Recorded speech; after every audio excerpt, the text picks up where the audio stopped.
Olá, pessoal, tudo bom? Jorge Deluomo aqui do Portugal Connection, falando aqui dentro do Estúdio Connection. Hoje eu estou trazendo aqui para vocês, na casa aqui de vocês, primeiro eu estou trazendo o seguinte, uma camisa, né? Vocês vão entender por que daqui a pouco, olha. Bacon, tá vendo? Na verdade é bário, cobalto e nitrogênio, ok?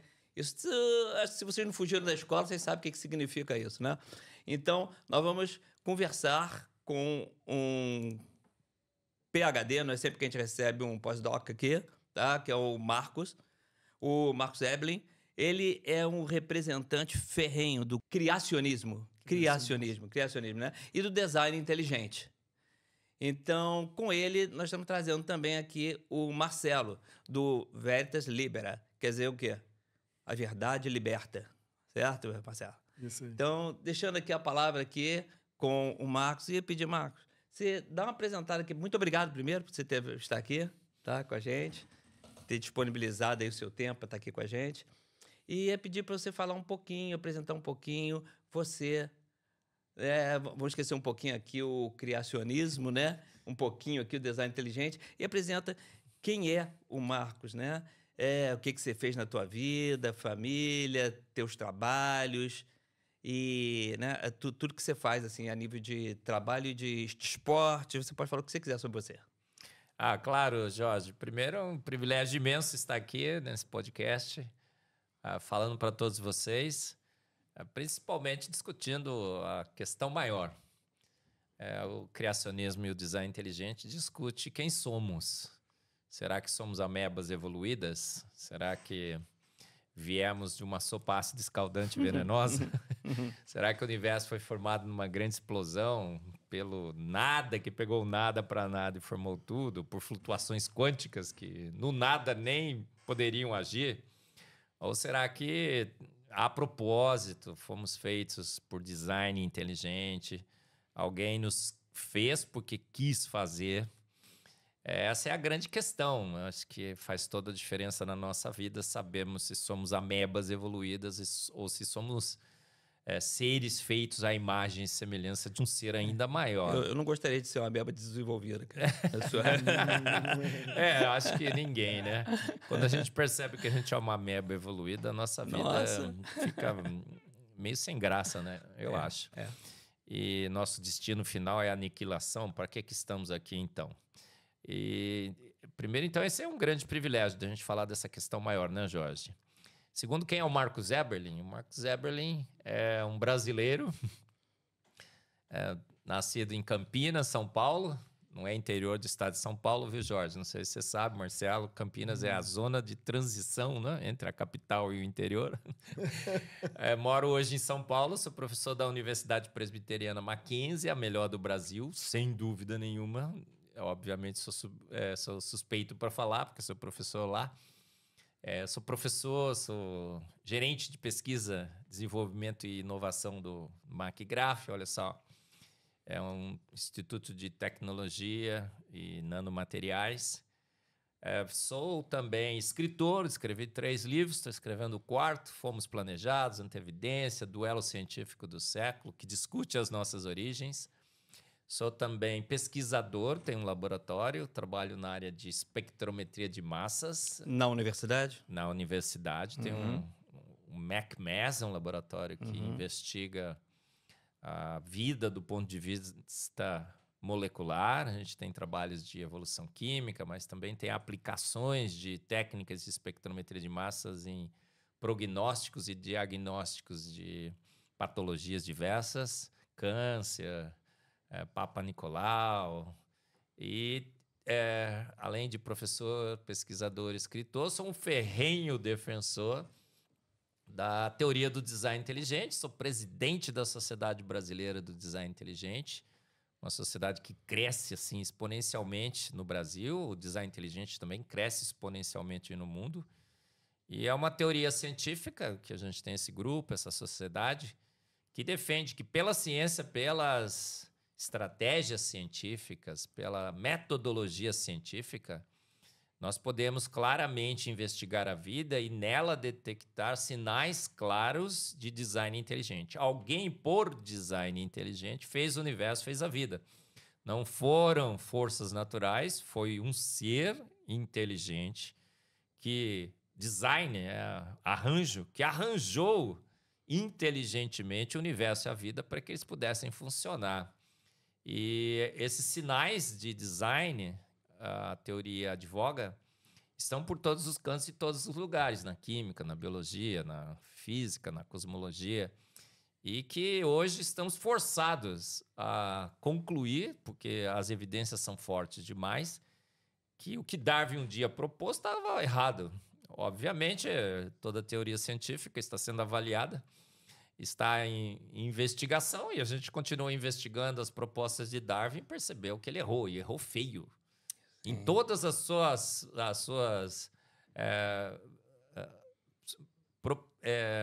propostas em relação à vida. E que isso é normal em ciência, obviamente, que a gente tem hoje uma melhor teoria. Foi por design inteligente que a vida surgiu. Mas qual seria... passa para o pessoal que está assistindo a gente, qual é a diferença entre o design inteligente e o criacionismo? São dois termos, né? Sim. E aí o pessoal que está assistindo a gente fala assim, ó, criacionismo, design inteligente e tal. O que é uma coisa e o que é outra, fundamentalmente? Olha, elas se confundem nas suas implicações, as duas teorias, né? O criacionismo e o design inteligente. Mas o design inteligente é totalmente oposto ao criacionismo, na medida em que ele não é uma interpretação, por exemplo, de um livro sagrado, a Bíblia. O criacionismo tem várias vertentes, né, Jorge? Mas vamos falar do criacionismo bíblico, que acho que todo mundo conhece. Ele bebe na palavra de Deus. Ele vai lá e lê os escritos bíblicos, começa dizendo, no princípio criou Deus os céus e a terra. Façamos o homem à nossa imagem e semelhança. E ele percebe, então, pelos escritos da palavra de Deus, que nós fomos feitos por um ser inteligente. A Bíblia é digna de confiança? O criacionismo diz que sim, porque ela sempre ganhou todos os embates com a ciência, nunca perdeu um. Então, eu sabendo que foi um grande Deus, eu vou na ciência e procuro evidências para corroborar essa minha tese, e encontro um monte. Então, esse é o criacionismo bíblico.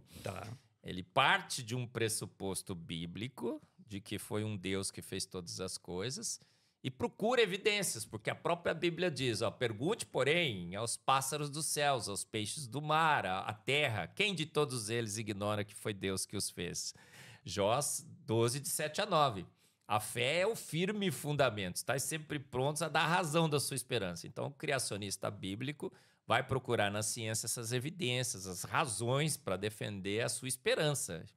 Esperança que não só fomos feitos por esse grande Deus, mas fomos resgatados por ele na cruz.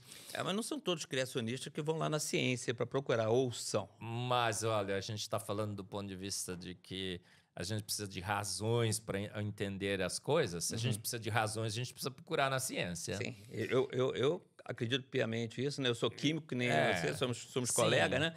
Agora...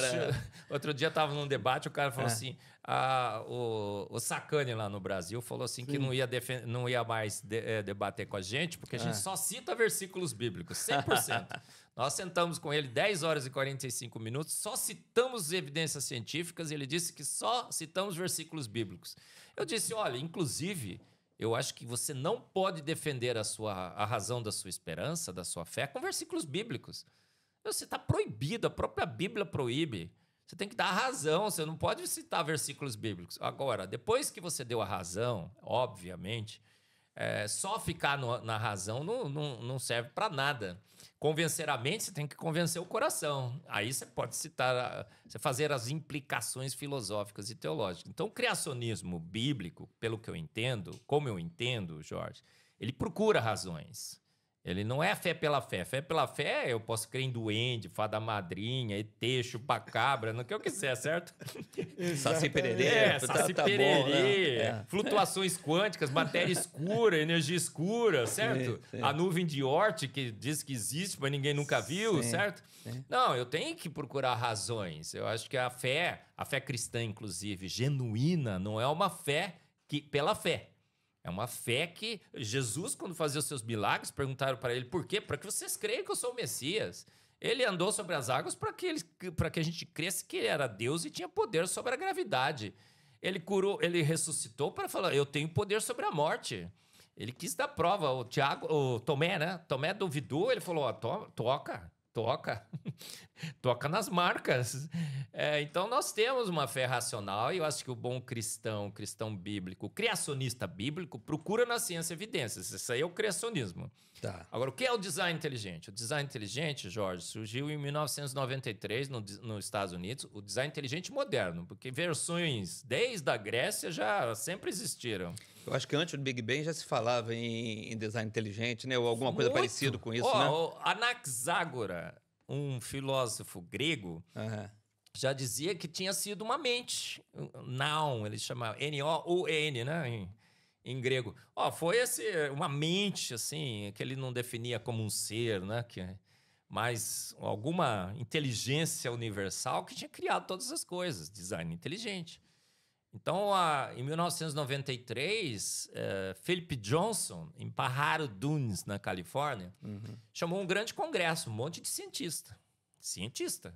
Ninguém perguntou se era católico, protestante, budista, espírita. Ciência pura. Tudo cientista, Jorge. Até eu tive o privilégio de participar do evento celebrando 20 anos desse congresso lá nos Estados Unidos. Tá.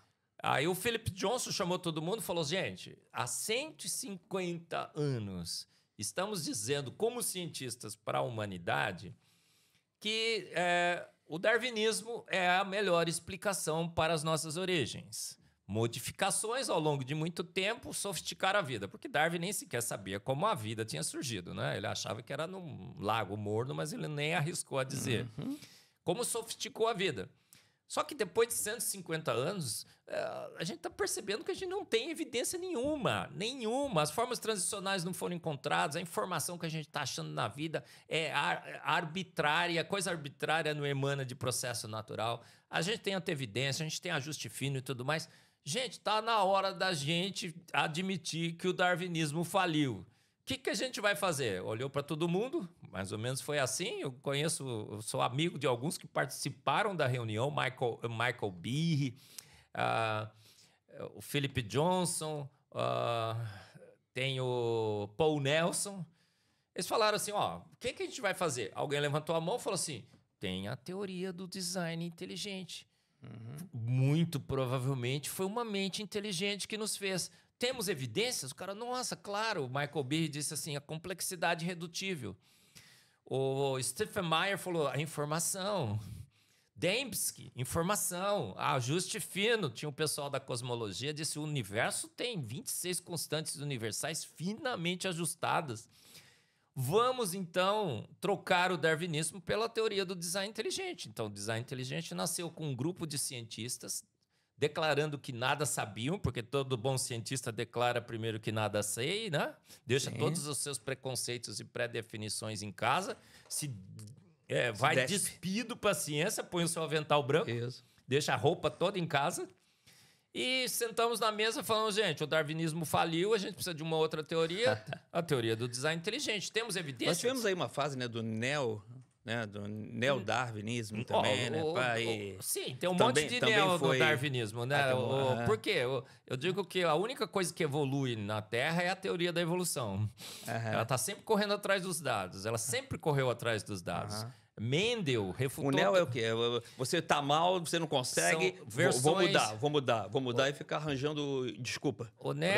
Os neos aí, Jorge, é a versão 2.0, versão 3.0 do darwinismo. Tá. O neodarwinismo é incorporando a genética de Mendel. Mendel refutou Darwin, mostrou que as variações são limitadas. Aí o pessoal incorporou Darwin na evolução. Então eles falaram, o neodarwinismo não tem mais jeito. Em 2016, Jorge, teve um congresso na Inglaterra que a gente do Design Inteligente foi lá, tínhamos 25 representantes dos 350 participantes, todos darwinistas. A conclusão do congresso foi exatamente o que o pessoal do Pajaro Dunes, em 1993, chegou. A evolução faliu, ela se exauriu, ela teve muito tempo e não conseguiu evidência nenhuma.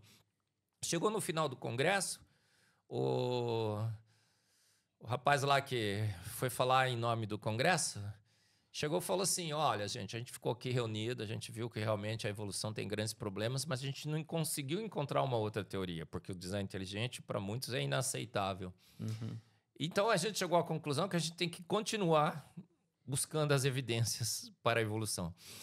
Por quê? Porque não encontraram um outro substituto e agora, por 150 anos, não encontraram evidências e eles decidiram continuar procurando, né? Marcelo, eu te pergunto uma coisa. Diz uma coisa. Bom, fala um pouquinho sobre o Veritas, né? Eu acho importante. E diga o que você acha sobre essa introdução que o Marcos colocou aqui pra gente. Fantástico, eu acho que vai ser uma conversa muito legal. Primeiramente, eu queria agradecer o Jorge, né, e também o Marcos, principalmente, ter aceitado o convite da gente. E, assim, o que eu acho de interessante, o Veritas é um instituto que a gente trabalha com informação, trazer conhecimento para as pessoas, né? Foi um convite que a gente fez para o Marcos. Ano passado ele esteve aqui, a gente esteve com ele, publicou a entrevista dele na revista, e depois a gente manteve contato, e agora ele aceitou o convite da gente para poder trazer mais conteúdo para a gente. Quanto mais a gente ajudar a divulgar, eu acredito que melhor é para todo mundo. Porque uma coisa que a gente estava conversando antes, né, de começar o podcast, que eu acho que é interessante o Marcos falar, que é a questão da ciência, que a ciência sempre ela tem que ter o contraditório, né?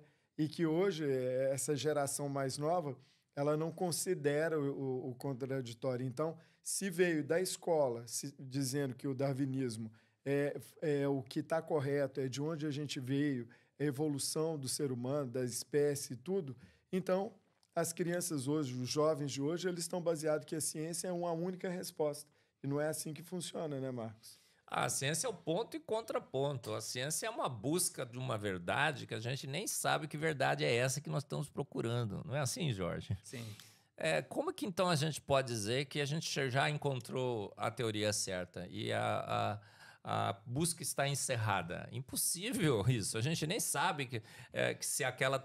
Nem as leis que a gente já considera como leis, a gente deveria considerar como leis definitivas. A gravidade, de repente existe um jeito de você levitar e a gente não está considerando. Então o cientista só sabe que nada sabe, sabe que suas verdades são provisórias e não são definitivas. E quanto mais oposição eu tiver à minha verdade, melhor, porque ela vai ser refinada no debate.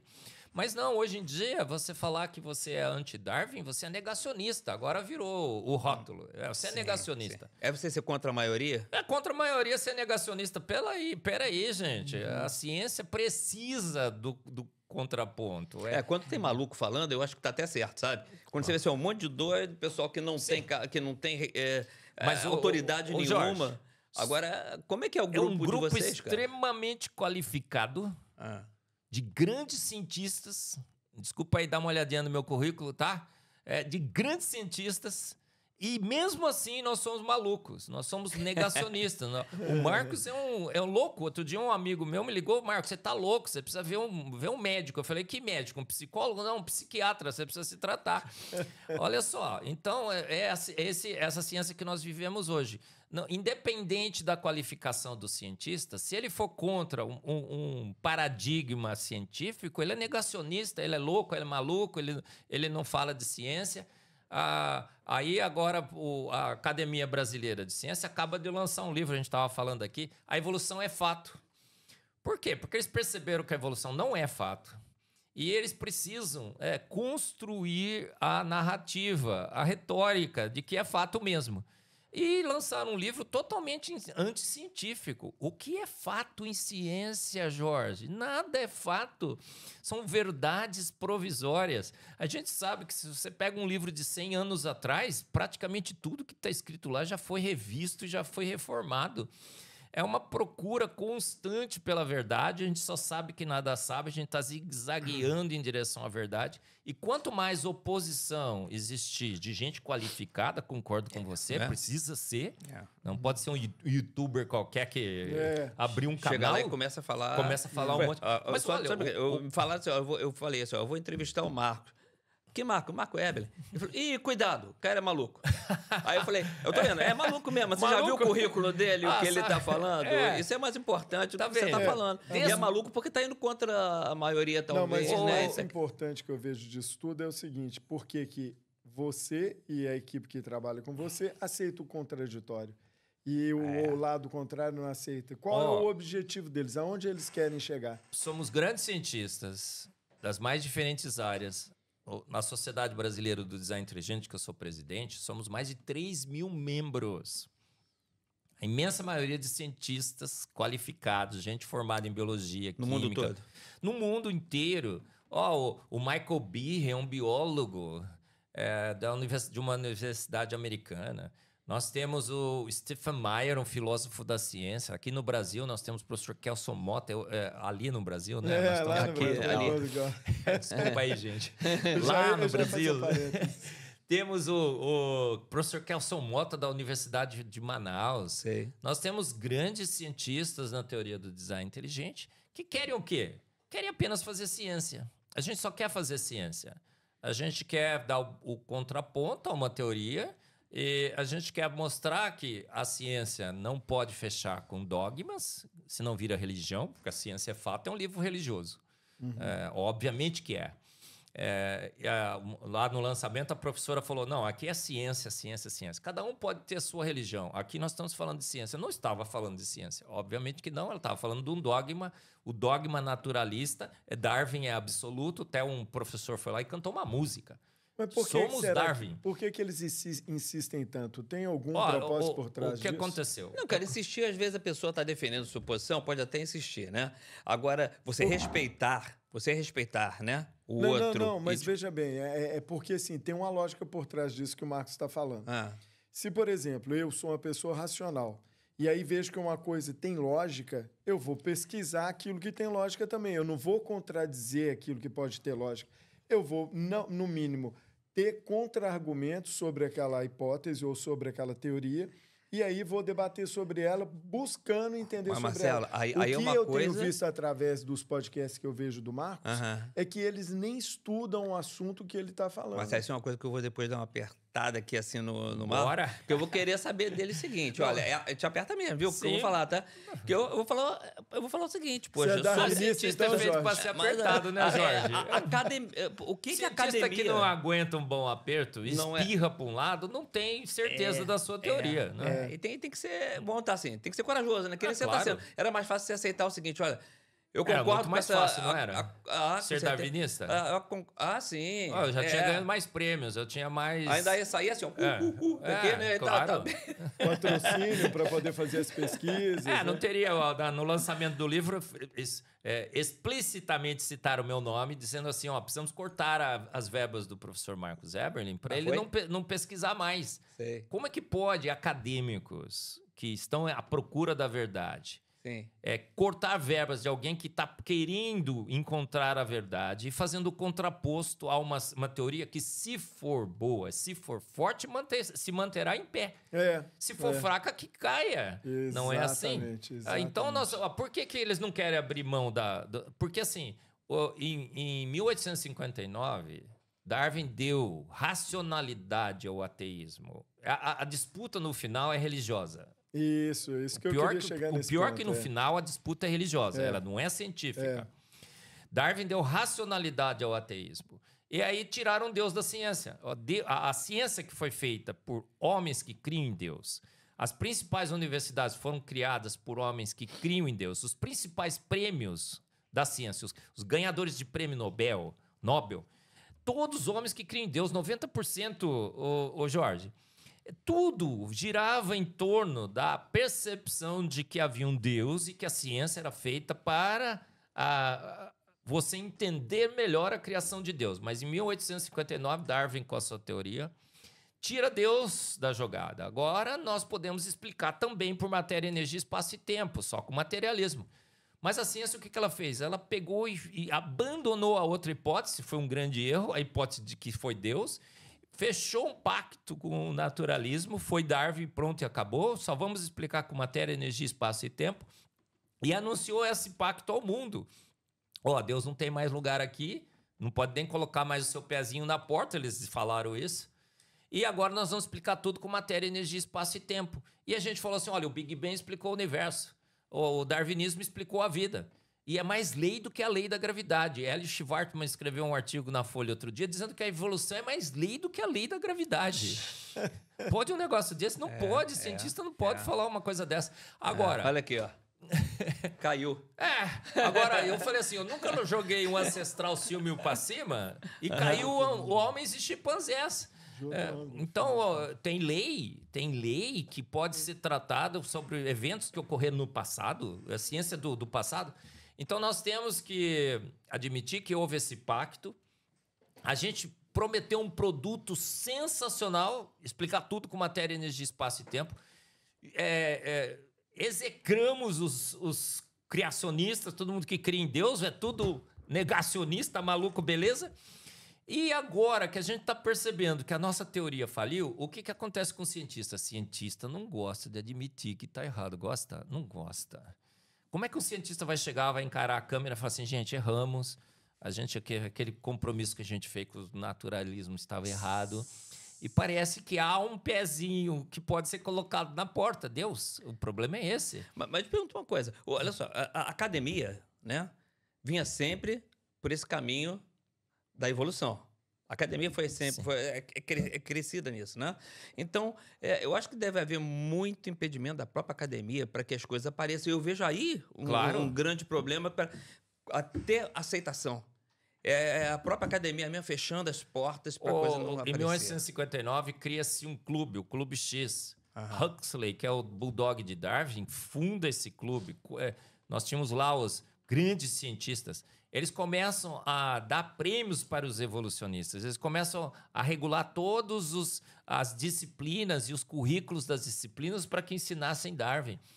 Foi uma ação orquestrada da academia para arrancar Deus da ciência. Por quê? Porque houve um conflito, pseudo-conflito entre ciência e religião. Sim.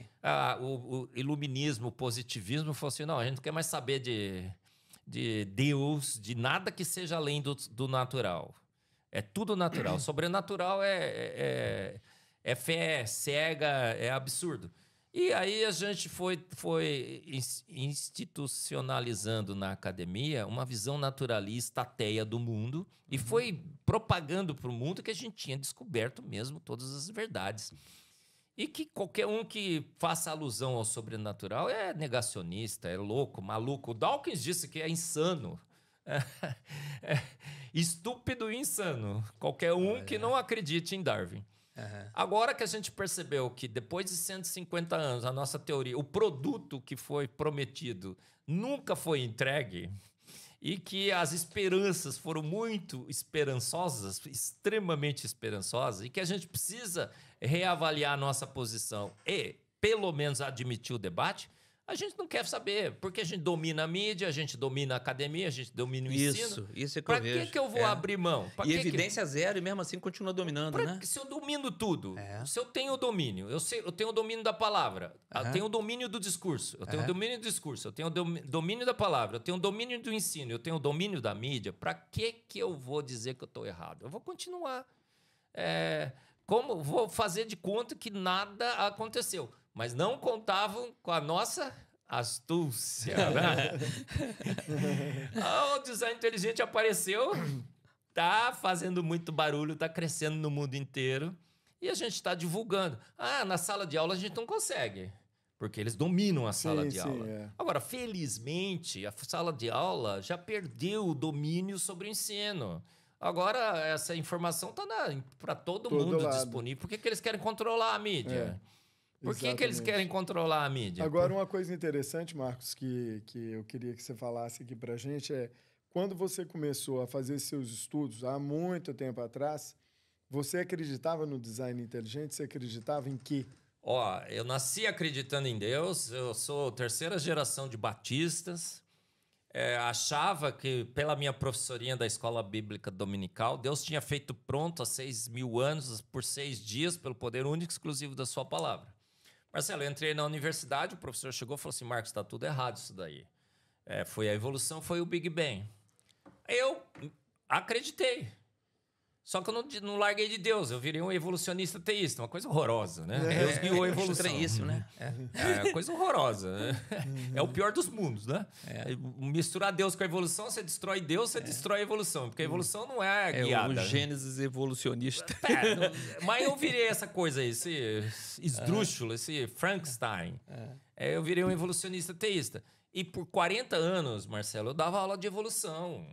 Eu dava aula de evolução química nas minhas aulas. Falava que o petróleo, bilhões de anos atrás, tinha se formado, né? Milhões, tá? Eu era um evolucionista teísta.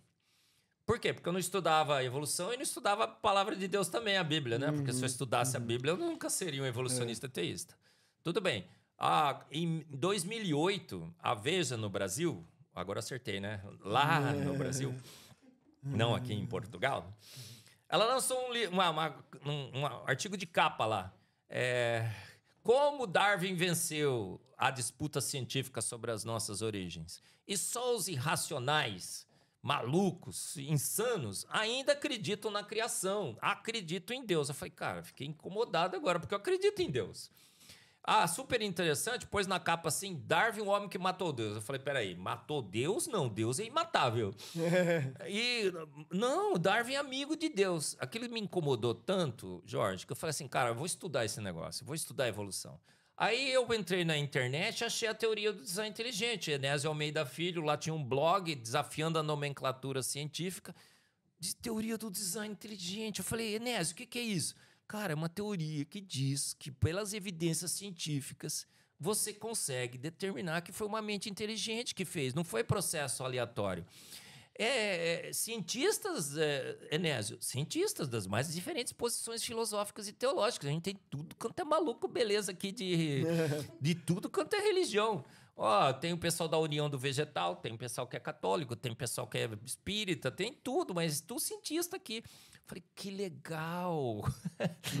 Aí eu comecei a estudar a teoria do design inteligente. Gente, aí eu rapidamente me convenci que a evolução tinha falido mesmo. E que todas as indicações eram referentes a uma mente inteligente. O design inteligente não diz quem é essa mente, porque diz que a gente não tem, pela ciência, condições de determinar quem é essa mente. Sim. Agora, mas com filosofia e teologia, é óbvio que a gente conclui que o Deus bíblico é o melhor e o grande candidato para essa mente. Por que então a teoria do design inteligente é tão detestada, Jorge? Porque pela ciência, jogando o jogo da ciência, cientistas das mais diferentes posições filosóficas e teológicas, inclusive muitos ateus entre nós, agnósticos, descobre que foi uma mente inteligente. Quando você joga boa filosofia e boa teologia em cima dessa descoberta, não ciência, não foi nem ciência que descobriu, foi filosofia e teologia. A filosofia é a mãe da ciência, né? A gente tem que dar valor à filosofia e à teologia. A melhor inferência é o Deus bíblico. É uma posição, para muitos acadêmicos, inaceitável. Eles já disseram isso. É uma posição inaceitável. Existe inaceitável em ciências? Não. Existe inaceitável numa religião, num dogma, num clube. É inaceitável falar para aqui no Palmeiras que o Palmeiras não tem mundial, não é? Antes de a gente entrar... isso é. Não é? Não tem verde. No Corinthians é inaceitável você falar que o Palmeiras tem mundial. Tudo bem. Agora, na ciência, não. Agora, não tem posição inaceitável. Antes do criacionismo, né? Vamos pensar que é assim no design inteligente, né? Vamos entrar aqui no Big Bang. Nós falamos sobre o evolucionismo, então vamos entrar no Big Bang, né? Eu queria que você começasse logo por uma coisa básica, que é o seguinte. Vamos falar no Delta G, né? O Delta G, na hora do Big Bang, naquela confusão que o pessoal disse que aconteceu, não tinha nada, tudo sob pressão, de repente ocorre uma grande explosão, e aí começa a formar tudo, né? O que vocês já fizeram, pesquisaram e dizem sobre isso? Olha, energia livre de Gibbs, né? Isso. O Jorge, ΔG é igual a ΔH menos T ΔS. Isso. O que acontece principalmente com o Big Bang? Ele vai contra a segunda lei da termodinâmica. É óbvio que vai. O pessoal fala assim, não, sistema fechado, sistema aberto. Peraí. Desordem não pode criar ordem. Não é uma lei que a gente vai dizer assim, puxa vida, como é que eu vou explicar isso? É uma questão de probabilidades. Eu sempre dou o exemplo de um quarto de adolescente. Você já teve experiência com adolescentes? Sim, eu tenho dois lá em casa, né? Eles chegam, vão jogando as coisas para tudo quanto é lado. O Nicolas vai pisando em cima da roupa, vai jogando. Tudo tá Você tudo tem que fora vir do atrás, lugar. segura isso, faz outro lugar. Então, para um quarto, existe apenas um arranjo ordenado. Roupas no armário, calças no cabide de calças, camisas no cabide de camisa, o lençol na cama, a fronha e o colchão em cima, tudo direitinho, os sapatos no sapateiro. Agora, quantos arranjos desorganizados existem? Infinitos. Então, é muito mais provável o caos do que a ordem. Agora, um sistema que pega o nada, para nada por nada, e pum, cria uma nuvem gasosa em expansão, não pode se organizar. O delta S proíbe a segunda lei da termodinâmica. Então, é um processo que deveria continuar caótico. Aumentasse a desordem, tudo bem, mas não a ordem. Não é através de uma explosão que vai se organizar tudo, né? Uma nuvem gasosa em expansão. Aí vamos entrar na química, Jorge. Isso. Eu sei disso. Gases ocupam todo o volume do recipiente em que estão contidos. Todo mundo sabe disso. Eu dou aula de estados da matéria. Uhum. Como é que eu vou imaginar agora que um gás contido num recipiente que se expande o universo possa se aglomerar em si mesmo, se contrair em si mesmo? Que é o que acontece no modelo que forma estrelas. A autoacreção de gás para formar uma nuvem gasosa que estava em expansão controlada, deveria continuar em expansão controlada eternamente. Não, mas ela colapsa em si mesmo, formando estrelas. Sim. Qual é a probabilidade disso acontecer? Zero. Mas também Tem leis que proíbem. Se houve o Big Bang, também alguma coisa precedeu a existência de algo para que aí ele o que deu a origem ao Big Bang? O Sacani lá no programa disse que foram flutuações quânticas. O Jorge é físico, sabe que flutuações quânticas só agem no vácuo quântico. O vácuo quântico não é um nada absoluto, é um vácuo quântico, dá até para definir o que é. Como é que você pode crer que flutuações quânticas agiram no nada? O nada é um nada absoluto. Os filósofos gregos, grandes sábios da humanidade, sentaram e já chegaram à conclusão que o nada cria. É impossível ao nada criar alguma coisa, porque o nada não é nada. É nada, é um nada absoluto. Não tem nada no nada. Então não existia nada. E agora eles creem que no nada, flutuações quânticas criaram tudo. E aí aquela nuvem gasosa de expansão se colapsa em si mesma. Impossível. Na simulação eu coloco o gás lá e ele colapsa e forma estrela. Claro, o computador aceita tudo. O Sacani disse que uma simulação de computador explicou como a Lua se forma. Não, para que uma simulação de computador forme-se uma estrela, você tem que colocar uma quantidade imensa de gás ali sobre alta pressão, para que a gravidade cause o colapso. É colapso gravitacional. O Jorge sabe que é físico, né? É bom. Sabe que eu sou químico, mas eu estudei muita física. Eu sou químico. Você é químico? Por que alguém. Eu estava achando que você era físico. Falaram mesmo. Que a Tânia falou que você era físico. A gente acaba sabendo. A gente acaba estudando física pra caramba. É culpa dela. Não, a gente acaba estudando física e fisicoquímica pra caramba. Então, química sabe física, certo? Eu fiz 5 fisicoquímicas. Sim, eu também. E 3 físicas. No meu curso porque eu falo que o Marcos não pode falar de cosmologia porque não é físico. A gente estudou muito, né? A gente estuda muita física em química. O colapso gravitacional. Já coloca um gás suficiente naquela simulação para que o colapso gravitacional ocorra, que a gravidade assuma.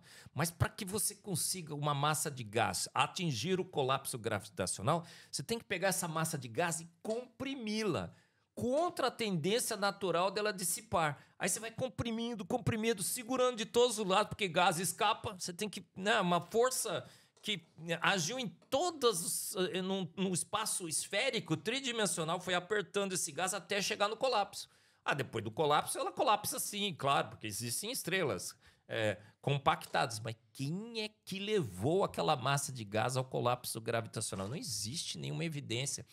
As estrelas explodem em forma poeira cósmica. Poeira. Que agora agrega em grãozinho. Isso lá na frente. Depois de formar a estrela, depois dela explodir, daí vai formar poeira. Pó cósmico. Que o Neil deGrasse Tyson disse que o pó cósmico agora habita em nós. É a alma do naturalismo. Um grãozinho bate com o outro. É o modelo da acreção para a formação de planeta rochoso. Forma um grauzão e vai embora. Cola, funde, vai crescendo até formar. Gente, isso não é impossível. A gente sabe que pedrinha batendo com pedrinha estilhaça, espatifa, não cola. É esse o modelo que o pessoal está acreditando por aí. E aí cria os planetas rochosos de gás. O gás é pior de formar. O Júpiter, Saturno é pior ainda, porque é planeta gasoso. Gás ainda é pior para você, e gelo, para você colapsar em planetas. Aí formam-se galáxias com buraco negro no centro. Da onde surgiu aquele buraco negro? Sugou matéria da galáxia. Mas enquanto não tinha buraco negro, não tinha estabilizador de galáxia, porque o buraco negro é o estabilizador da galáxia. Sim. Matéria escura, precisa de matéria escura para estabilizar a galáxia. Onde está essa matéria escura? Ninguém nunca viu. Prova isso. A energia escura que expande o universo, ninguém nunca viu. Menos elétron, menos próton. Então, vamos ser sinceros. Por forças naturais, a gente não tem a menor ideia como que o universo se formou. A antimatéria simplesmente sumiu. Devia ter próton e antipróton, elétron e antielétron, neutro e antineutro. Não se acha antimatéria no universo. Não tem como explicar o universo por forças naturais, modelos naturais. Vai colocar lá na equação e ela fechar e dizer, vai ser possível. Mas o universo existe, não existe, Jorge? Sim. Alguma coisa causou esse universo, certo? Lógico. Um ser de extrema inteligência. Aí não ia ser um ser de extrema inteligência que ia pegar um monte de gás com a massa toda do universo, comprimir para fazer uma explosão grande. Absolutamente não. Não ia ser muito inteligente. Qual é o melhor modelo? Qual o único ser que a gente consegue imaginar que poderia agir contra processos naturais? Um ser inteligente. A gente age contra processos naturais todos os dias. Se eu pego e levanto a garrafa, a tendência dela é cair. Então eu levanto. Eu sou inteligente. Eu consigo manipular a matéria contra leis naturais para que eu consiga, com o design inteligente, construir máquinas, motores. Então, a nossa experiência repetida e continuada favorece a interpretação de que a causa primeira do universo da vida foi uma mente inteligente. Por isso que o design inteligente cresce tanto. As fotos do James Webb acabaram com o modelo do Big Bang. Quer que eu fale sobre elas? Eu quero, peraí. Matilde, coloca aquela foto do James que eu te pedi aí, James Webb. Essa daí. Você não sabia que eu já tinha aqui pra ti, né? É maravilhosa essa foto. Quer que eu fale sobre ela, Jorge? Quero. Isso é fantástico. Olha... Eu até tenho uma pergunta sobre ela pra você, mas na hora certa. Vai lá. Antes dessa foto, o Hubble já tinha tirado uma foto avassaladora. Põe a foto do Hubble pra mim. Hubble Deep Field. Eu acho que é esse aqui. Como é que ela se chama? É esse? Esse tá ótimo. É um pedaço dela só, mas tá ótimo. Tá. O que aconteceu com o telescópio Hubble da NASA? Robert Williams, o diretor do programa, tinha 100 horas para ele tirar a foto que ele quisesse com o Hubble. Porque como diretor, ele tinha 100 horas. Ele decidiu apontar o Hubble para um ponto escuro do universo e falou assim, fica parado lá, desvia de todas as fontes de luz, que eu quero pegar uma luz que, teoricamente, foi emitida no início do universo, o universo está se expandindo, a luz está querendo chegar, o universo se expande numa velocidade maior do que a luz está demorando para chegar, certo? Sim. A luz está querendo chegar, o universo se expande numa velocidade maior do que a da luz, a luz está sendo Tá tentando atrasada. Então, se você apontar para um ponto muito escuro do universo, todas as previsões indicavam assim, você vai conseguir captar uma luz que foi emitida nos primórdios do universo. E é exatamente isso que ele fez. Ele falou assim, sabe o que eu quero fazer com essa foto? Quero provar que o universo, no início, tinha protogaláxias. Coisas em formação, estrelinhas ainda se agrupando e tudo. Tudo que é próton é fake. Protocélula, protogaláxia, tá? A gente descobriu isso no design inteligente. As coisas foram feitas prontas. Vida é coisa de profissional, o universo é coisa de profissional.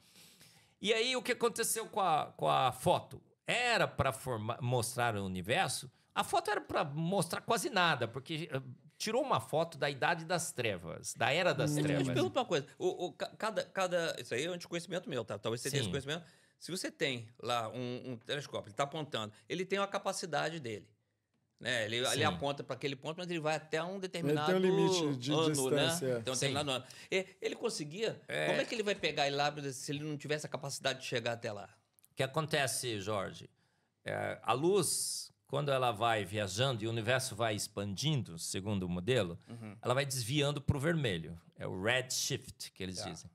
Então, o Hubble só pegava a luz visível. Então, eles fizeram um cálculo, a luz que poderia ser detectada pelo Hubble seria uma luz que teria sido emitida há 600 milhões de anos depois do Big Bang. 600 milhões de anos. O 13,8 bilhões é praticamente no início do universo. Sim. Na maternidade do universo. Sim.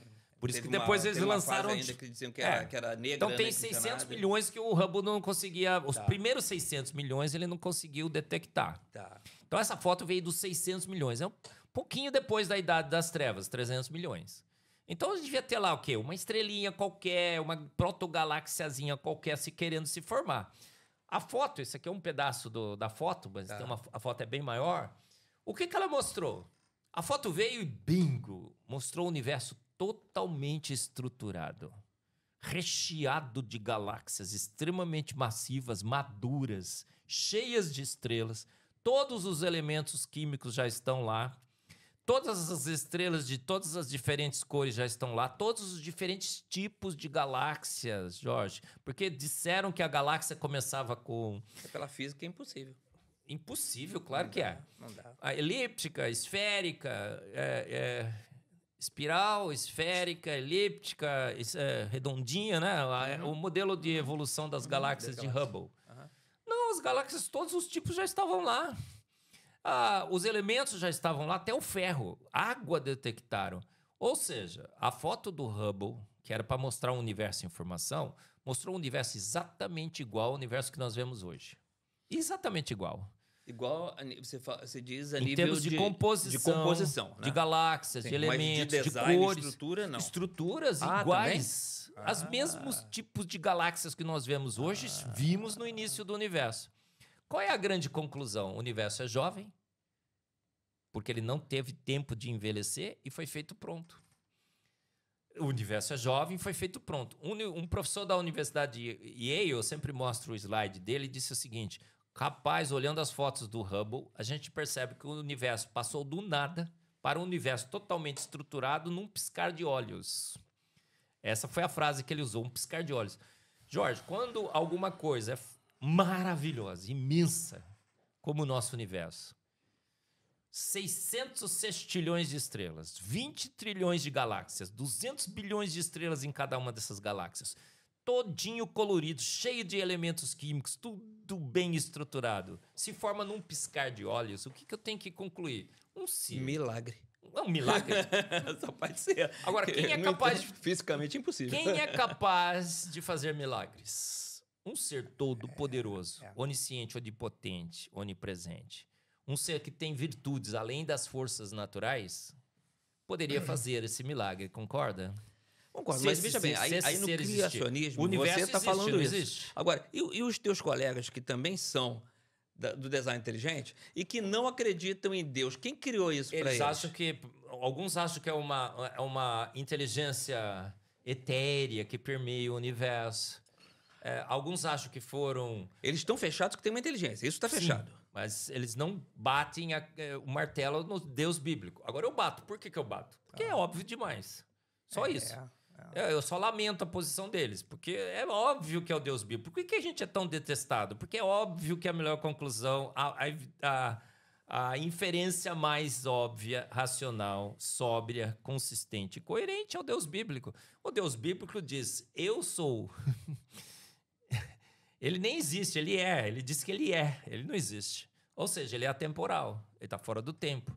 Ele é imaterial, ele precisaria ser imaterial, porque ele está fora da segunda lei da termodinâmica. Se ele fosse matéria, ele estaria se degradando, se decompondo, se desorganizando, porque a ordem tende a desordem. Um quarto ordenado tende a um quarto desordenado, largado ao acaso. Né? Se ninguém for lá organizar, ele se desorganiza.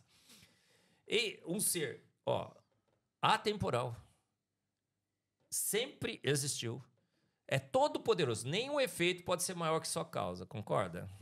Isso é uma lei óbvia, é a lei de causas e efeitos. Causa e efeito. Então ele deveria ser maior do que todo o universo, de ter energia maior do que toda a energia disponível do universo. E um ser que gosta de beleza, porque o universo é belo. A beleza não faz sentido no processo natural. Por que estruturas belas, como, vamos ver para a Terra agora, as flores, os pássaros, Os tudo? passarinhos coloridos. Para tudo. quê? Para que beleza no universo? O sol lindo, Então né? parece que esse ser tudo gosta protegido. né? gosta do que é belo, gosta de charme, de beleza, de simetria. O universo tem simetria, as coisas são simétricas. Então todas as características do universo aponta para um Deus bíblico. Ele mesmo disse que, Paulo disse em Romanos 1:20, porque os atributos invisíveis de Deus, seu eterno poder, a sua divindade, seriam vistos claramente na sua criação. Então, eu não tenho outra conclusão. A boa ciência me disse que foi por design inteligente. Totalmente... É uma ciência sem nenhum compromisso com nenhuma posição filosófica ou teológica. É um monte de cientistas das mais diferentes posições. Ateus e agnósticos estão no design inteligente. Essa boa ciência diz que foi uma mente inteligente. Essa boa ciência conseguiu inferir algumas características dessa mente inteligente. Atemporal, imaterial, toda poderosa, que gosta de beleza, que gosta de charme, simetria, sofisticação. Quando eu vou olhar no relato bíblico, Sim. o cara que disse eu sou, ele diz que essas são as características que ele tem. Eu não existo, eu sou. Eu sou imaterial, não sou matéria, sou espírito, Deus é espírito, importa que os adorem em espírito, em verdade. Então, todas as características do Deus bíblico batem com as características que nós determinamos através da investigação do universo da vida pela boa ciência. Diz mais alguma coisa da ciência, tá? Daqui a pouco eu queria que você fizesse uma correlação dessas coisas da ciência com a criação do universo, com Gênesis, né? Que ele fala, primeiro dia eu fiz isso, segundo eu fiz aquilo, terça, no sétimo dia eu descansei e tal. O que é isso? Acho que é interessante também, dentro da explicação que a gente está vendo ali, né, que colocou a imagem de tudo, porque a química ela já deve ter estudado os componentes que tem no universo. Pelo menos alguma coisa. Né? Já foi em alguns planetas, já foi na Lua e tal, não sei o quê, e mandou amostras e pesquisou. Os elementos dessas amostras, eles são iguais a que a gente tem aqui na Terra? Ótima colocação, Marcelo. Por exemplo, a Bíblia diz que Deus criou o homem do pó da terra. Isso. Uhum. O pó da terra não é o barro, tá? Que o pessoal fala, nossa, foi o barro, Deus moldou do barro. Isso não é uma boa interpretação do relato bíblico. Uhum. Você vai no hebreu, porque no hebraico original, o pó da terra, a melhor tradução é dos elementos, dos constituintes da terra. Sim. O que nós verificamos? Todos os elementos que estão em nós estão na terra, no pó da terra. A gente tem ferro, tem potássio, tem sódio, os micronutrientes, tudo estão na terra. Você cresce um tomate na terra, ela é extremamente saudável para você se alimentar dele. A água está na terra, não é? Úmida. Ah, tem o oxigênio está no ar, tudo bem. Ele soprou em nós o fôlego da vida. Agora, você vai em Marte, por exemplo, o Elon Musk está querendo levar a gente para Marte. Outro dia, crescer um tomate num solo parecido com o solo de Marte, não tinha os nutrientes necessários. Falaram assim, sabe como é que a gente vai poder colonizar Marte, Marcelo? Levando a terra, o solo da Terra para lá. Então, o único planeta conhecido em que todos os elementos necessários, como nutrientes, micronutrientes, inorgânicos e orgânicos, estão disponíveis é a Terra. Então, uma grande constatação de que o relato de Gênesis parece que bate com a ciência. Olha, ele diz assim, Salmos 33:9 diz, porque ele falou e tudo se fez. Ele ordenou e de pronto tudo foi criado. O que a gente viu? O universo foi feito pronto.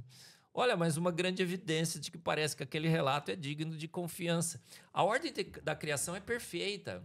Ele primeiro estrutura a terra, faz aparecer a porção seca, separa os continentes da água. Ajunte-se as águas num só lugar, apareça a porção seca. Pronto, agora eu tenho terra e tenho água. Posso ter peixe, posso ter mamífero em cima. Senão a gente seria tudo baleia, né? Golfinho, baleia, sereia, né? Ia ter muito tubarão também, né? Porque... A Tânia é uma sereia, né, Tânia? Não é assim? Não. Aí o que acontece? Ele pega... Aí ele fala, ó, o verde na superfície...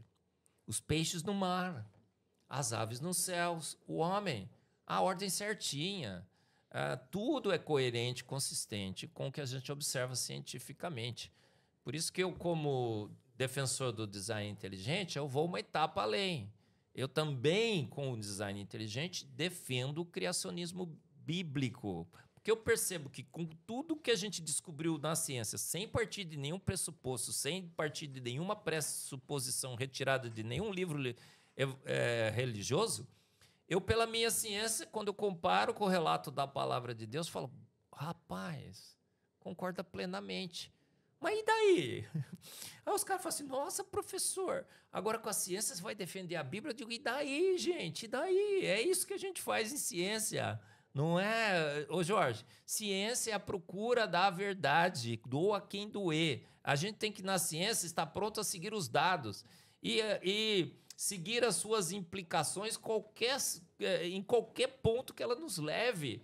Uma ciência que diz que uma teoria é inaceitável, é intolerável. O Hubble, quando percebeu que o universo estava se expandindo em todas as direções, Sim. e a gente percebia que a expansão era com a mesma velocidade em todas as dimensões, ele falou assim, rapaz, nós estamos no centro do universo. Mas ele disse essa Foi posição... medido isso. E falou assim, Claro. a Terra está aqui no centro, está expandindo todo mundo na mesma velocidade. A gente está no centro do universo. Nós somos importantes. A gente está numa posição importante no universo. A gente está na suíte presidencial do universo. A Terra é a suíte presidencial do universo. Mais de 1.200 condições únicas que só a Terra tem para acomodar a vida. Tem falado aí de 1 ou 2 planetas que dizem é exatamente igual à Terra, não sei o que lá. Exatamente igual coisíssima nenhuma. Os caras não vão ver, eles não leem, eles não investigam. A gente não lê mais, a gente não lê os artigos, a gente não vai ver as evidências. A gente vai do design inteligente. Tá vendo? Os negacionistas, pseudocientistas, leem os artigos. A gente foi ler os artigos, outro dia acharam o Kepler 186F. Olha, veja só, ali a vida... A Elisa Vargas, da NASA, deu uma entrevista para a Veja no Brasil e falou assim, agora achar vida nesses planetas é uma questão de tempo. Eu falei, Elisa, assim, 2 eternidades você não vai achar. Por quê? Porque fui olhar o Kepler 186F, a única coisa que aquele planetinha totalmente desolado tem... Ele está no que eles chamam de faixa habitável, zona habitável. Zona habitável é uma distância, uma faixa de distância da sua estrela em que o planeta está, que se ele estiver naquela distância, se tiver água lá, a água pode ser líquida, gasosa e sólida. Ah, então tem vida. Aonde há água há vida, Jorge? Não. Aonde há vida, há água, mas você precisa de milhares você e precisa milhares da água para e a vida, milhares de outras condições. Um monte de PFs ali antes Nem disso, né? sabem se lá tem água. Se tiver água, existe a possibilidade de ter vida.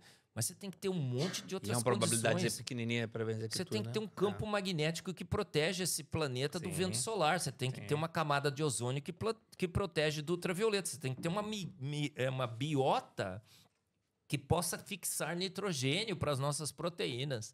Você tem que ter toda uma condição... Você tem que ter um ciclo do carbono, você tem que ter um ciclo do nitrogênio, você tem que ter o ciclo do oxigênio.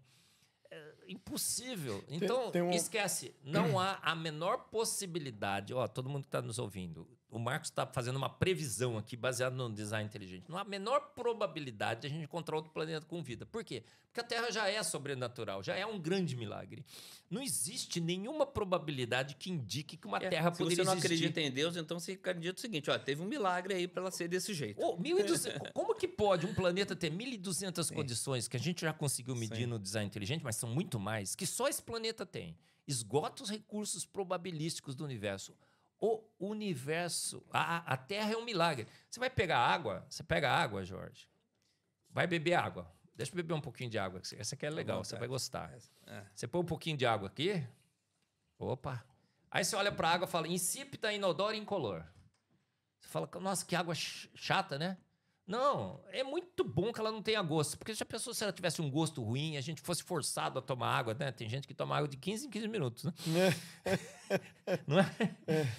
Você vai beber um gosto ruim, um cheiro ruim, uma cor. Já pensou se fosse verde? Nossa, que horroroso, né? Eu sou o mais interessante, né? Não gosto 70% do nosso corpo é composto por água, né? Água? Agora, são só 3 propriedades maravilhosas que a água tem, insípida, inodora. São 74 propriedades físico-químicas únicas que só a água tem. O gelo flutua na água. O gelo é só ela que tem, né? Só a água. Só ela. Ela sobe nos capilares, porque para levar os nutrientes através das plantas, ela evapora nas folhas. Ela é o tampão térmico da terra, ela absorve o calor de dia, elimina à noite. Ela é o solvente quase universal, ainda bem que não dissolve a gente, né? É um solvente quase universal. 74 propriedades físico-químicas únicas, a gente já sabe que a água é milagrosa. Agora, a Terra, são mais de 1.200 que a gente consegue catalogar. Então, a água é um milagre, a Terra é um milagre ainda maior. Como é que eu vou agora esperar encontrar um outro por processos naturais não guiados? Impossível. Impossível a gente encontrar outra Terra. Agora, do ponto de vista teológico, eu olho na palavra de Deus, está escrito assim: os céus são os céus do Senhor. Ele é imenso para manifestar. Os céus proclamam a glória de Deus. O universo anuncia a obra de suas mãos. Agora a Bíblia diz, a terra ele nos deu de presente. Por que a terra tem essas condições? Porque um Deus todo-poderoso, onisciente, onipotente, onipresente, mas generoso e bondoso, quis dar a nós um lar magnífico. A terra é magnífica. Eu não sei se você já assistiu aquele filme Gravidade. Já. Que a Sandra Bullock fica perdida lá no espaço, né? De repente ela consegue voltar para a Terra, ela beija a Terra, ela se ajoelha assim.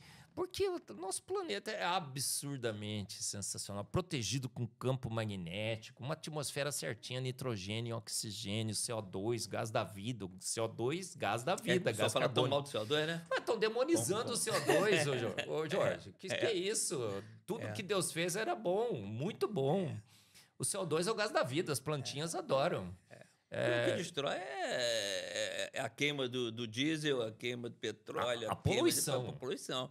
Eu, se tivesse que investir em alguma coisa, eu investiria na fusão nuclear, na pesquisa de energia saudável. Concordo plenamente. É a poluição, não é a quantidade de CO2. É totalmente enganado isso aí. Mas eu tenho uma pergunta que eu estou curioso aqui, é o seguinte. A gente tem o design inteligente.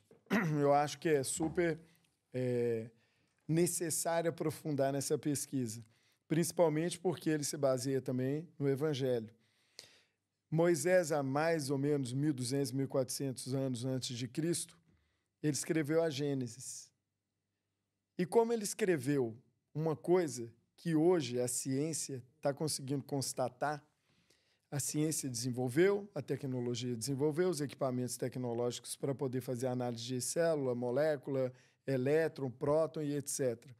Como que naquela época que não tinha nada disso, um homem escreveu tudo que a gente hoje está conseguindo comprovar? Se não existisse uma inteligência por trás disso tudo, já dando pistas para o que a gente ia descobrir. Como que você vê isso hoje, Marcos? Só uma correçãozinha de leve, Marcelo. O design inteligente não é baseado na Bíblia. Ah, não? Não, de jeito nenhum. Não, na ciência, desculpa, na ciência. Ele é baseado são cientistas das mais diferentes posições filosóficas e teológicas, inclusive ateus e agnósticos. Robert Berlinski é um grande defensor do design inteligente. Ele se declara agnóstico, muito mais ateu do que agnóstico, e defende o design inteligente. Que existe uma inteligência por trás disso. Eu fiz a colocação errada.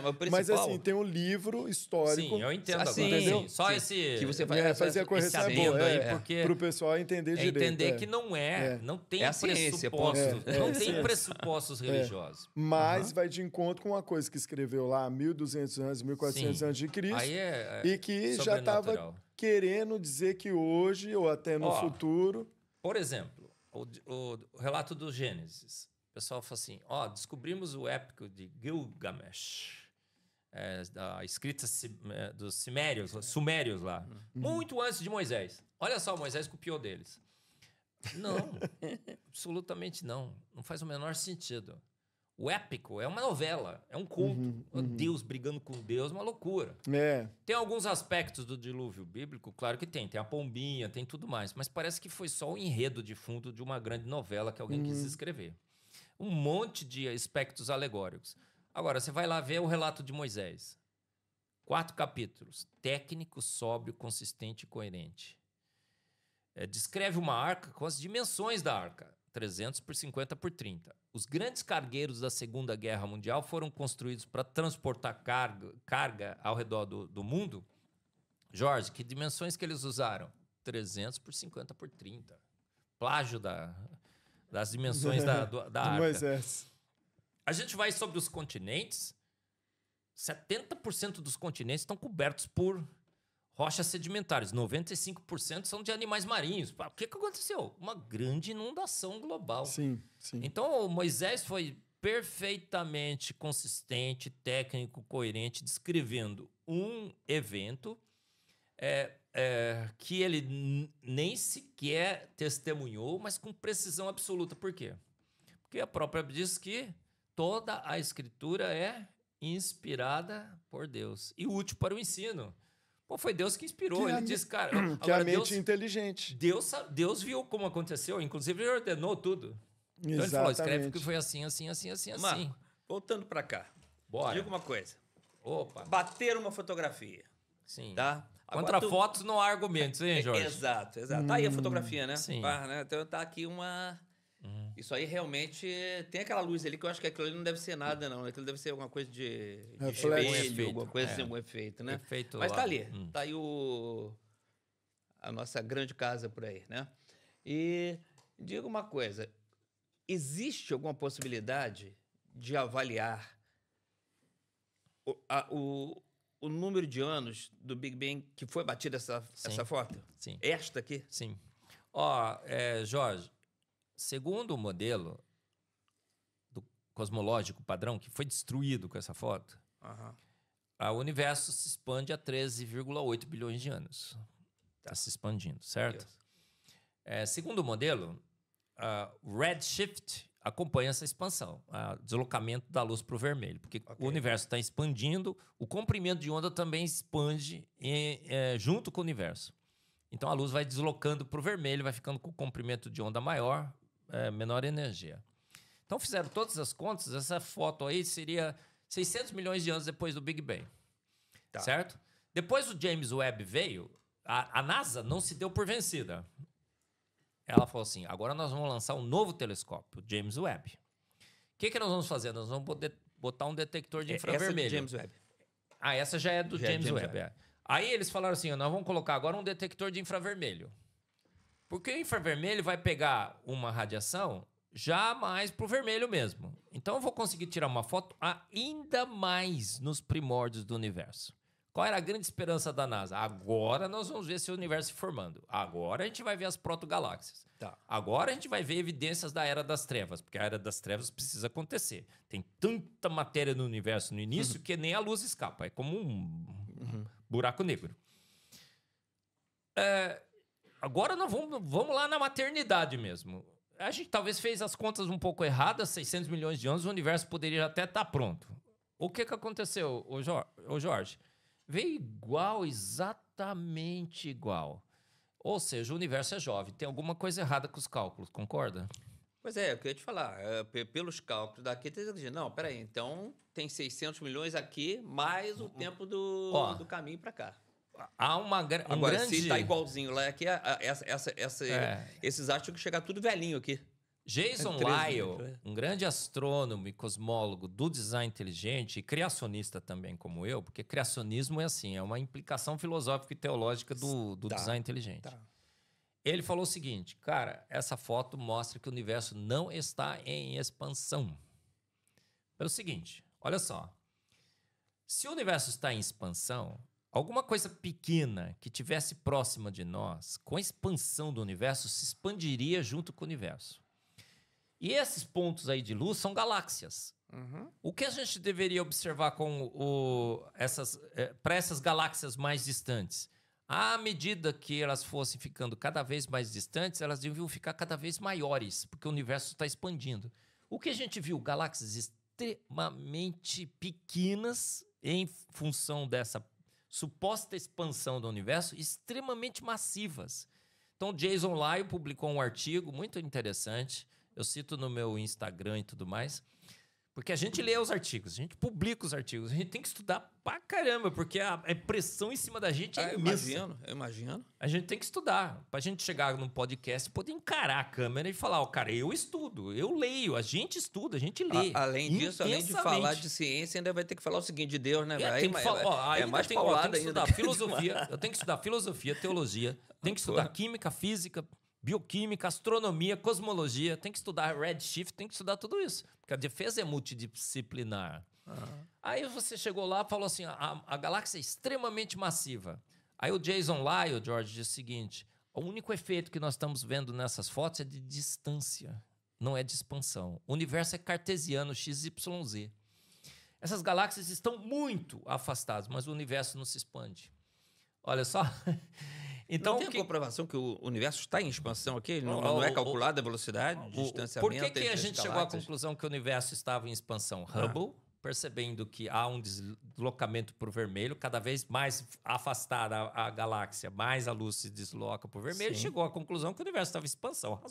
É razoável essa interpretação, certo? Sim. Aí foram medir a constante de Hubble, a taxa de expansão do universo. Não bate, cada medida que faz dá um valor diferente. Já tinha uma tensão de Hubble, que é o problema da constante de Hubble, que não é constante.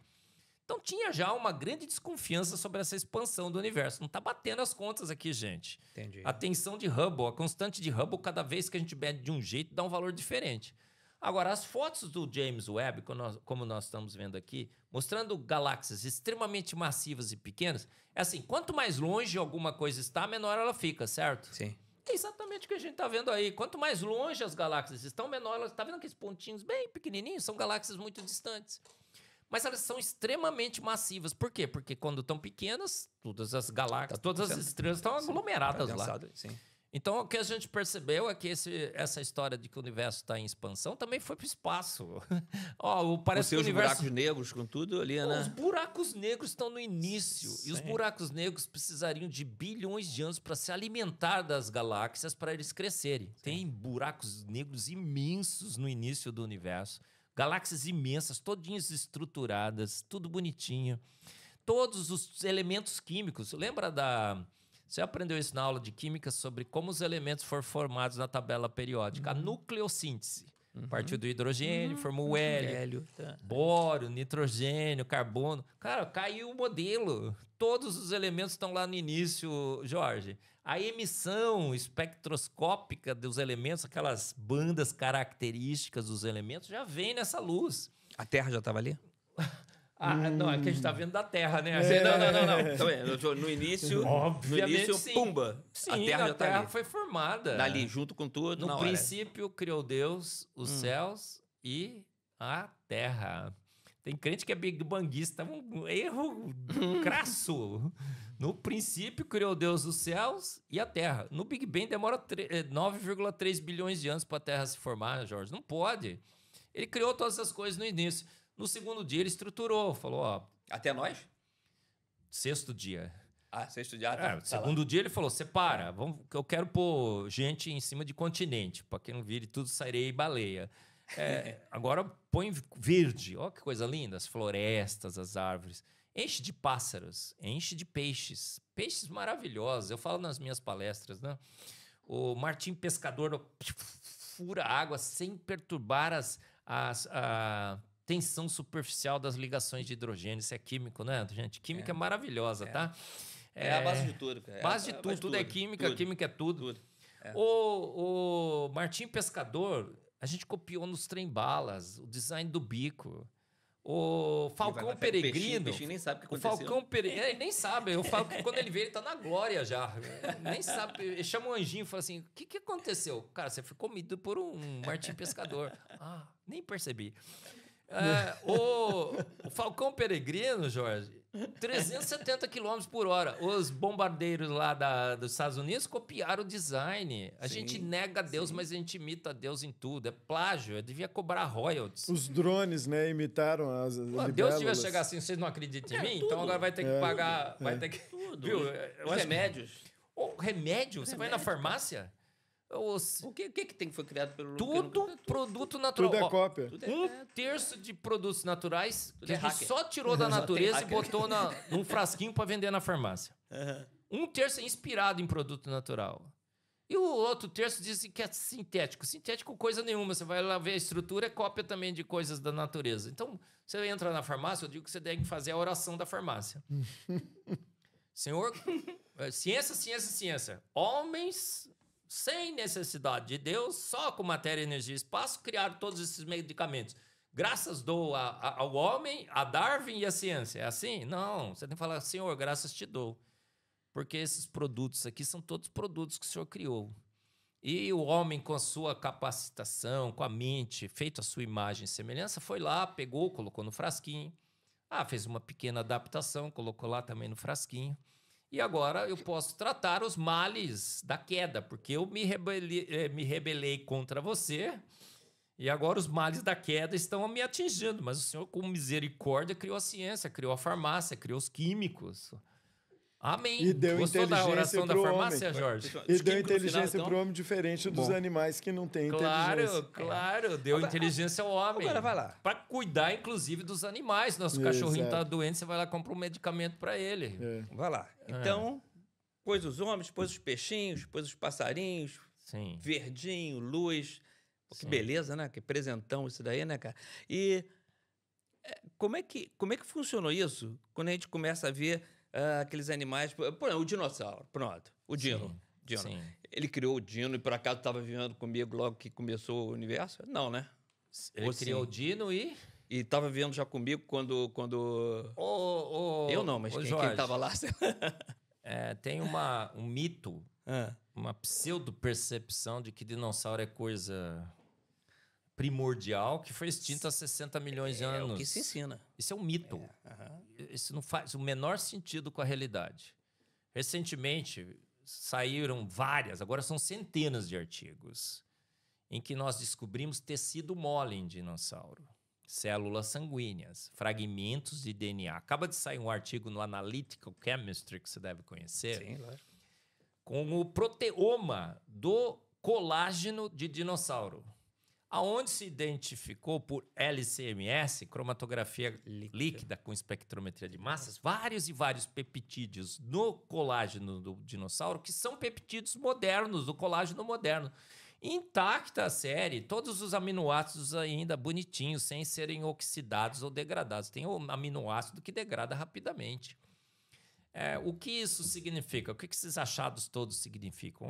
Colágeno, elástico e plástico. A gente mostrou lá no debate científico do século, o Pirulli, o Sacani e o Jaime ficaram assim, uau, porque é game over. É game over.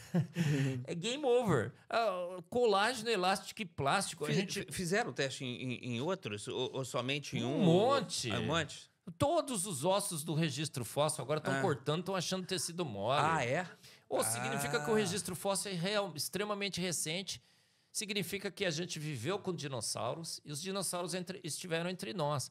Aqui na Europa, na Idade Média, era comum formar-se grupos para caçar dinossauro, porque estavam matando as ovelhas, o gado. Tem incrustação de figura de dinossauro em igreja, em túmulo de bispo, tem em cavernas desenhos de dinossauros. A Bíblia descreve dinossauro. Deus fala assim para Jó, contempla o bimote. Jó 40:15. Você vai ver a descrição da Bíblia, a descrição de um braquiossauro. Como que a Bíblia sabia do braquiossauro? Isso é do dinossauro, a gente descobriu recentemente nos fósseis. É a história do Moisés. Como é que Moisés sabia descrever todas essas coisas antes da ciência descobrir? Porque alguém passou a cola para ele. Não foi? Jó 41, a descrição de um dragão que cuspia fogo. Professor, você é herégico. Eu não creio em dragão. Eu entendo que eles existiram pelos fatos, pela realidade. Obrigado, Então, Matilde. Beijo. Eles viveram entre nós, a gente viu. O Jó viu o dinossauro. Jó é o livro mais antigo da Bíblia, provavelmente. Eles foram extintos, infelizmente. Eu acho que sim. Não tenho certeza, mas acho que sim. E uma pena, né? Uma pena. A gente perdeu os dinossauros. Porque o mundo pós-diluviano foi muito hostil para os dinossauros. Grandes variações de temperatura, pouca disponibilidade de vegetais. Eles eram vegetarianos. Todos os animais eram vegetarianos. Se tornaram carnívoros pós-dilúvio. Mas dinossauro... Você sabia que todos os dinossauros carnívoros, a imensa maioria deles já foi encontrado com restos de vegetais nos seus estômagos? Então parece que eles não eram carnívoros, né? E uma pena que a gente já perdeu, porque é assim, o mundo pós-diluviano foi muito hostil para vários animais que começaram a ser extintos até hoje, né? Tem extinção, uma pena, a gente está perdendo muitos desses animais. Falando como criacionista, a gente só tem uma esperança, né? Que Cristo volte e restaure toda a sua criação. Essa não é esperança, isso é a certeza, né? É certeza, né? uma A gente esperança. tá querendo Assim, esperança que dar seja a rápido. razão para sua esperança. Então, a esperança do cristão é uma esperança alicerçada em razão, em firmes fundamentos, né? É verdade. Eu acho que a gente está perdendo muito, né, como ser humano, assim, de saúde, justamente por causa dessa contaminação, por causa dos nossos mares estarem contaminados com plástico, porque a nossa atmosfera está contaminada, porque o homem está pensando somente realmente em ganhar a qualquer custo, e com isso vão deixando a saúde, vão deixando a religião, vão deixando o coração, vão deixando tudo de lado, né? Isso, agora tem uma coisa que está boa, eu acho que é a ciência. Sim.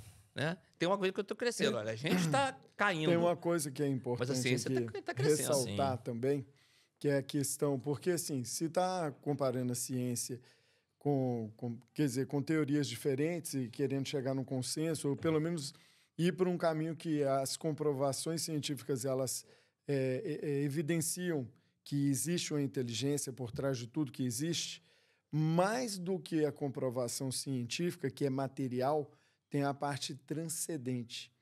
E quando o homem se afasta do transcendente, ou seja, dessa inteligência que está justamente no livro mais antigo da face da Terra, que é o Evangelho, né? Primeiro Moisés, depois Jesus Cristo. E aí os males da Terra não está nem propriamente na ciência, está no homem, que é justamente negar possibilidades da ciência que possam comprovar a existência de Deus, inclusive, porque os fundamentos morais, pelo menos do Ocidente, eles se baseiam no Evangelho. E a sociedade ela se deteriora a partir do momento que se afasta de Deus, que a gente tem experiências ao longo dos séculos, né? A gente tem experimentado isso em várias civilizações.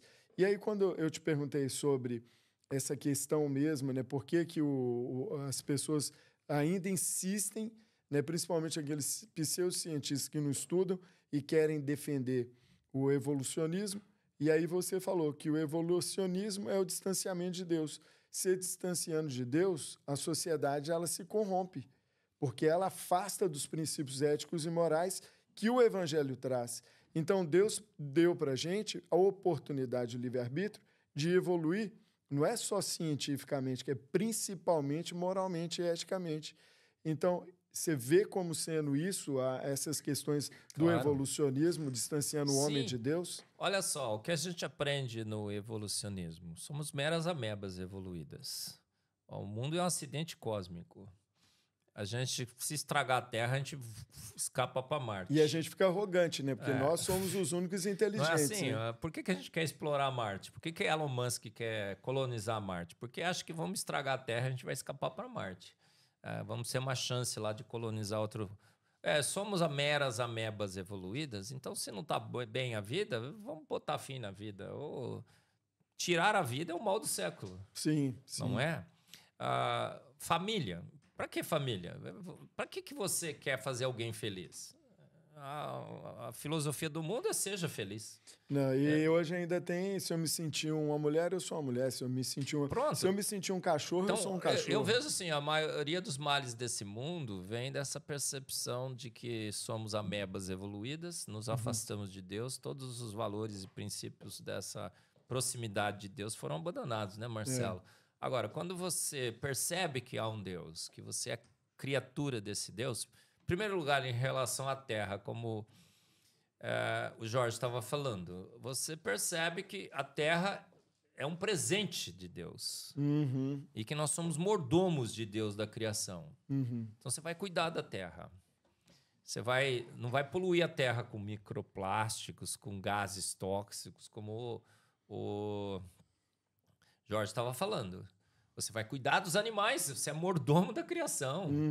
Então, você vai tratar bem os animais. Obviamente, você não vai colocar o animal no mesmo nível do humano, certo? Que nós estamos fazendo hoje. A gente está...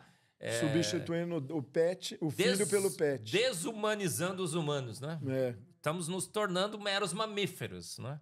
Outro dia, minha esposa foi com um cachorrinho o nosso cachorrinho, que a gente adora o cachorrinho. Mas ele é um cachorrinho. Aí nós chegamos lá, a pediatra, porque é uma pediatra, né? Ela disse assim, oi, mamãe, como vai o seu filhinho? Aí a Elizabeth falou assim, peraí, eu não tenho filho cachorro, eu tenho um cachorro maravilhoso que a gente ama, mas ele é um cachorro. Continua um cachorro. Tratá-lo como humano é um desserviço ao cachorro, inclusive, não é? Em São Paulo agora, você vai pedir esmola, você se cerca de cachorros. Outro dia eu vi uma mulher com R$100 e falou assim, olha, eu tô dando esse dinheiro, mas é para comida para os cachorros, tá? Imagina uma situação dessa. Então a gente fica muito mais triste porque um cavalo morreu afogado do que as pessoas que morreram afogadas no Rio Grande do Sul. Sim. Olha só o que está acontecendo com a nossa sociedade. A gente perdeu os nossos valores, perdeu os nossos princípios, virou um caos. Sim. Agora, cada um define o que é bom, o que é ruim, e virou um caos social total. Perdemos os princípios e valores que sempre nortearam a nossa sociedade. Os princípios e valores cristãos baseados na Bíblia, na palavra de Deus, gente. Os princípios de família, de sociedade, de respeito ao outro, porque é meu irmão. Ame ao seu próximo como a si mesmo. Cuidado da terra, um presente de Deus, cuidado dos animais. Não vamos estragar todas as coisas maravilhosas que Deus fez. Vamos cuidar do meio ambiente, vamos cuidar da água. A água, esse líquido maravilhoso, milagroso, 74 propriedades físico-químicas únicas.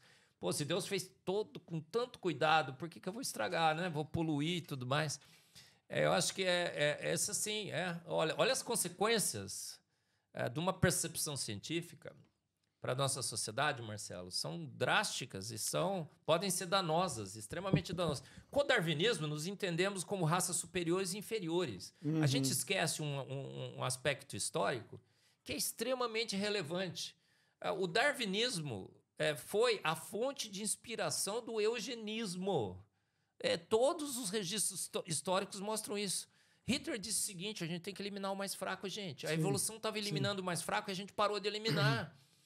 A gente tem que ajudar a evolução a fazer o seu serviço. Um absurdo, Não foi? Negros foram colocados em zoológicos nos Estados Unidos, junto com os chimpanzés, para o display da evolução.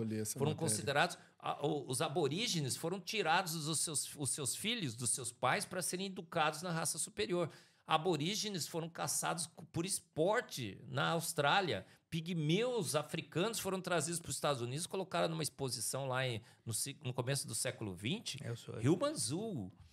Olha só, olha as consequências danosas, desastrosas, por uma percepção de que somos amebas evoluídas. Não, somos criaturas, não, somos filhos. Em Cristo somos filhos de Deus. A gente não é dono do mundo, não é... Somos filhos do dono. Não, somos irmãos. Esqueci o nome do nosso... o Jorge. Jorge. Puxa, desculpa aí. É tão empolgado aqui. Mas somos filhos do dono. E somos especiais, sim. Carl Sagan disse que nós somos medíocres. Vivemos um ponto pálido, insignificante, perdido na imensidão do universo, a Terra. E como a Terra, deve existir milhões e milhões de outra Terra. Não existe, gente. A Terra é única.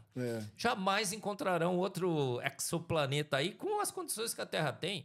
A Terra já é um milagre, mais do que milagroso. Por que vamos encontrar outro? De jeito nenhum. E a Bíblia diz que só tem essa, né? Sim. Então a gente tem que voltar para os nossos bons e velhos valores que nortearam a sociedade até aqui, senão a gente vai estar perdido. Pessoal, dizer uma coisa para vocês, se você é um pesquisador, se você é um cientista, se você é alguém que gosta, né, de ciência, né, ou que está preocupado pelo menos com isso, não sou, mas conheço alguém, eu acho que vale muito a pena procurar o que é esse design inteligente. Sabe? Ler um pouco. Custa estudar, custa ver. Eu sempre fui darwinista, sabe? Sempre tive seguindo ali. Não, o homem... Fui professor. Não, o homem veio do macaco, depois passou lá pelo Homo erectus, depois não sei o que lá, o mídio, chegar até... Cara, sempre ensinei essas coisas, né? E realmente estou vendo que existem outras possibilidades. Então, se abre as outras possibilidades. E você não precisa ser criacionista. De repente, você não acredita em Deus. Tá bom, você vai encontrar teu caminho. Você vai encontrar a mente inteligente, então, que desenvolveu isso. Marco, muito obrigado por você ter estado aqui. E peço para você deixar um recado aí para o pessoal que está assistindo a gente aí. E te espero assim que possível de volta, tá? Olha, primeiro agradecer o seu tempo, a sua atenção, esses momentos que passamos juntos. A minha intenção é apenas fomentar o debate científico. Acho que todo bom cientista quer o ponto e o contraponto. Eu me recuso a aceitar uma teoria que me dita como verdade absoluta, mais fato do que, mais lei do que a lei da gravidade. Eu vou querer questioná-la, obviamente. E quando eu decidi questionar a evolução, eu percebi que há um candidato extremamente forte para essa teoria, a teoria do design inteligente. E embarquei nessa teoria, e quanto mais eu estudo, mais eu me convenço de que ela é a melhor inferência hoje para as nossas origens. Pode ser que amanhã mude, obviamente. Pode ser que eu esteja errado. Mas o que o bom cientista tem que fazer é avaliar as informações que temos agora e dizer com honestidade, olhar com honestidade para você e dizer a melhor inferência hoje é que uma mente inteligente, por design inteligente, fez o universo, fez a vida e os fez prontos. E há poucos anos. Milhares, não milhões. Olha que legal. Não é legal a gente saber que não somos amebas evoluídas? Eu gosto da conclusão do design inteligente, mas e daí? Tem gente que gosta da outra, tá? Eu gosto da conclusão do design inteligente porque eu descobri que também, pelo design inteligente, que a melhor inferência é que eu não sou uma ameba evoluída. Talvez eu seja fruto de um grande ser que, por decisão sua, decidiu me criar a sua imagem e semelhança. Legal, não é? Então, eu queria que você falasse um pouco dos seus livros. Ah, beleza. Ó, o Fomos Planejados, o Antevidência. Tem mais um, é o Tem, Duelo Científico. Mas esses dois aí... Olha, o Fomos Planejados é uma obra incrível, mais de 100 mil cópias vendidas. É um compêndio da teoria do design inteligente. O Antevidência é um dos pilares da teoria do design inteligente, a capacidade de antever problemas. Onde a gente encontra esse livro? Olha, hoje a gente tem na Amazon, no Brasil. Digital? Oi? Tem ele em versão digital na Amazon ou não? Ou só físico? Eu acho que na Plenitude tem. Na Coval Press não tem ainda, que é a nossa editora. Uhum. Você pode também... pedir pela Amazon, acho que No Brasil tem, aqui será que tem? No Brasil tem? Eu acho que talvez tenha na Amazon. A Plenitude no Brasil envia para Portugal. Uhum. Mas a gente lá com aqui o problema pastor é a importação. Niltinho, a gente acabou de fechar um acordo que ele vai abrir uma distribuidora aqui em Portugal. Legal, viu, legal. Isso é bom. Eu tenho também o Duelo Científico do Século, é aquele laranjinha, isso. É uma coleção de caricaturas que mostram aspectos da teoria do design inteligente de uma forma mais divertida, mais lúdica, assim, principalmente para jovens, para fortalecer as evidências de que eles não são amebas evoluídas, para que eles entendam o debate, participem do debate. A gente não quer doutrinar ninguém, a gente quer apenas apresentar uma possibilidade, o design inteligente. Obviamente, a gente acha que ela é extremamente superior à evolução, mas a decisão é sua, é claro. Então, esses 3 livros, mas a Coval Press, que é a que publica, a gente está com uma lista longa de publicações, que esse ano a gente quer publicar a Coletânea Brasileira do Design Inteligente, os 50 animais mais espetaculares do mundo, a ciência nega, mas imita a Deus. Você trouxe algum exemplar agora? Não, nenhum, porque a minha mala estava tão pequenininha, viu, Marcelo? E eu não queria fazer nenhuma despacho de mala, eu não trouxe. Pessoal, muito obrigado, até a próxima. Espero que vocês tenham gostado e sempre aqui trazendo novas pessoas e novas comunicações para você. Obrigado.